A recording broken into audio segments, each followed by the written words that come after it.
সবচাইতে ভালো মানুষ, পুরুষদের মধ্যে সবচেয়ে ভালো পুরুষ, সবচেয়ে ভালো মানুষ হলেন ওই ব্যক্তিরা যাদের পরিবার, যাদের স্ত্রীর কাছে তারা ভালো। অর্থাৎ স্ত্রী মন থেকে সাক্ষ্য দেয় যে আমার সাহেব, আমার স্বামী, আমার ঘরওয়ালা, আমার বাড়িওয়ালা, আমার জীবন সঙ্গী, এই লোকটা অমায়িক মানুষ, লোকটা আসলে ভালো মানুষ। এই সার্টিফিকেট যদি কেউ তার বউয়ের কাছ থেকে পাবে বলে তার দিল সাক্ষ্য দেয়, এই মানুষটা আসলেই ভালো মানুষ, আল্লাহর কাছেও ভালো মানুষ। নবী করিম সাল্লাল্লাহু আলাইহি সাল্লাম এই হাদিস বলার পর বলেছেন, ওয়া আনা খায়রুকুম লি আহলি, তোমাদের মধ্যে বউয়ের কাছে কে কে ভালো আছো আমি জানি না, তবে তোমাদের মধ্যে আমার পরিবারের কাছে আমি সবচেয়ে ভালো। অর্থাৎ আমার পরিবারের সবাই, প্রত্যেক স্ত্রী নবী সাল্লাল্লাহু আলাইহি সাল্লামকে ভালো জানতেন, শ্রদ্ধা করতেন, তার ব্যাপারে কোনো অভিযোগ অনুযোগ ছিল না। কারণ তিনি কখনো স্ত্রীদেরকে আঘাত করে কথা বলতেন না, তাদেরকে আক্রমণ করে কথা বলতেন না, গালিগালাজ তুচ্ছতাচ্ছিল্য করার তো প্রশ্নই ওঠে না, জুলুম করার তো প্রশ্নই ওঠে না। তিনি এমন ভাবে তাদের সাথে জীবন যাপন করতেন যে তারা প্রত্যেক মুগ্ধ থাকতো। অতএব আমাদেরকে খুঁজে বের করতে হবে এই গুণটা যারা বিবাহিত আছেন তাদের কার মধ্যে আছে, কার মধ্যে নাই। যদি না থাকে, এখন থেকে জীবনকে বদলান, পরিবর্তন করেন যে আমার স্ত্রীর সাথে আমি ভালোভাবে চলবো, এমন ভাবে চলবো যে আমার স্ত্রীকে যদি কেউ জিজ্ঞাসা করে তোমার স্বামী লোকটা কেমন, তাহলে দিল থেকে বলবে অমায়িক মানুষ, তার মতো মানুষ হয় না। এই সার্টিফিকেট যদি আপনার বউয়ের কাছ থেকে আপনি পেতে পারেন, তাহলে নবী সাল্লাল্লাহু আলাইহি সাল্লামের চোখে আপনি সত্যিই ভালো মানুষ এবং আপনি শ্রেষ্ঠ মানুষ। আল্লাহ আমাদেরকে এই গুণটা অর্জন করার তৌফিক দান করুন। চেষ্টা করবেন তো ইনশাআল্লাহ? এটার জন্য কিন্তু সুয়ের মতো সোজা হয়ে যেতে হবে। বউকে যদি বাপমা তুলে কথা বলেন, খোঁটা দিয়া কথা বলেন, শ্বশুরবাড়ি থেকে যৌতুকের জন্য খোঁচাখুচি করেন, তাহলে বউ কি বলবে আপনি ভালো মানুষ? আপনার জলমের চোটে, চাপাচাপির চোটে যদি মুখ দিয়া বলেও ভালো মানুষ, মনে মনে বলবে ওরে শয়তান। ঠিক কিনা বলেন?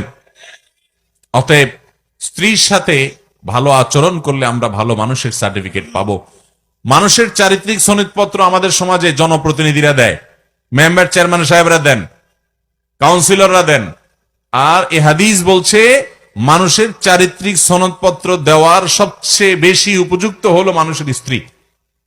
কারণ বাহিরে ফেরেশতা থাকা অনেক সোজা, আপনার আসল রূপ, আসল চেহারা দুনিয়াতে সবচেয়ে বেশি জানে আপনার স্ত্রী।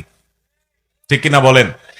কারণ বাহিরে অনেক মানুষ ফেরেশতা, কিন্তু তার মুখ দিয়া কি বাহির হয়, আচরণ দিয়ে কি বাহির হয়, ভাঙচুর করে কিনা, গালিগালাজ করে কিনা, মনটা ছোট লোকের মন না বড় লোকের মন, এটা দুনিয়ার আর কেউ না জানলেও বউর কাছে কিন্তু লুকানো যায়। অতএব সেই জায়গা থেকে সার্টিফিকেট যদি আপনি নিতে পারেন, সেভাবে যদি চলতে পারেন, তাহলে আপনি আসলেই ভালো মানুষ। আল্লাহ আমাদেরকে সেরকম ভালো মানুষ হওয়ার তৌফিক দান করুন। আজ মুসলমানদের মধ্যে সেটার অভাব সবচাইতে বেশি। ইবাদতেও আমাদের ত্রুটি আছে, তাওহীদে আকীদাতেও ত্রুটি আছে, যেটা জঘন্য ব্যাপার। আখলাক ভালো হয়েও কুলাবে না যদি ঈমানই নষ্ট হয়। কিন্তু দুঃখজনক যে আমাদের অনেকের ঈমান আকীদা যাও ঠিক আছে, কিন্তু আমাদের আখলাকটা সুন্দর নাই। আমরা ভালো মানুষ হতে পারি নাই, মনের ভিতরে হিংসা ভরা, খোঁচাখুচি, গুতাগুতি, লাগালাগি, অনেক সময় দিনের নামে, ইসলামের নামে আমরা একে অন্যের বিরুদ্ধে লাগালাগি করি। আছে না নাই? আল্লাহ তাআলা আমাকে আপনাকে সবাইকে এই সেরা মানুষদের সবগুলো গুণ অর্জন করার তৌফিক দান করুন। ও আরশ আজিমের মালিক এই গুণগুলো সব আমাদেরকে অর্জন করার তৌফিক দান করুন।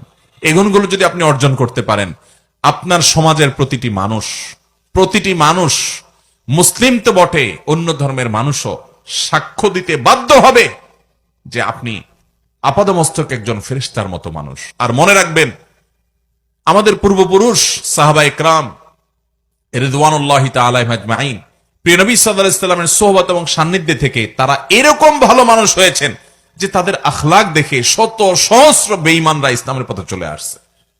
আমার নবী সাল্লাল্লাহু আলাইহি সাল্লামের এই উত্তম আচরণ দেখে সুমামা ইবনে উসালের মতো বন্দী কাফেরদের নেতা শুধুমাত্র আচরণ দেখে ইসলাম গ্রহণ করে ফেলেছে। আর আজকে আমাদের আচরণ দেখে মুসলমানরাও ইসলাম থেকে দূরে সরে যায়। ঠিক না বে ঠিক?